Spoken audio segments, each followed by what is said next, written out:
En visite de travail au Maroc, la ministre sénégalaise des Affaires étrangères, Aïssata Sall Tall, a paraphé le 5 octobre 2021 3 accords de coopération avec le gouvernement marocain. Ces accords sont destinés à promouvoir leur partenariat dans les domaines de la décentralisation, des technologies de l'information et de la communication et de l'aviation civile.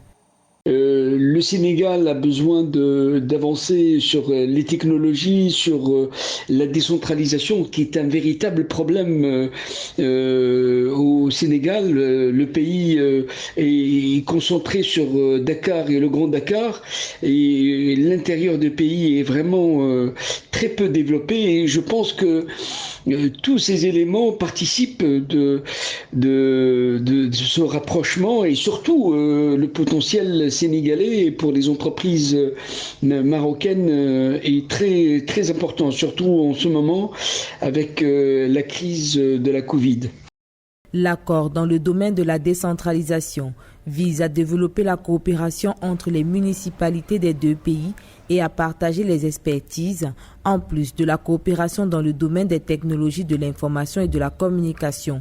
Le mémorandum d'entente relatif à l'aviation civile, quant à lui, vise à réaliser un programme d'action de partenariat articulé autour de l'assistance technique en matière de sécurité et de sûreté de l'aviation civile. L'autre symbolique, c'est vraiment l'engagement du Sénégal dans cette construction, en fait, de cette ouverture du consulat à Dakhla.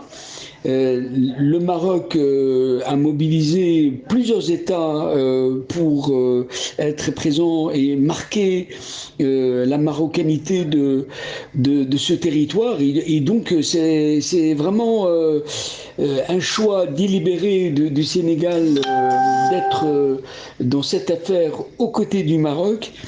Et cette ouverture est vraiment relève plutôt des symboles politiques très forts.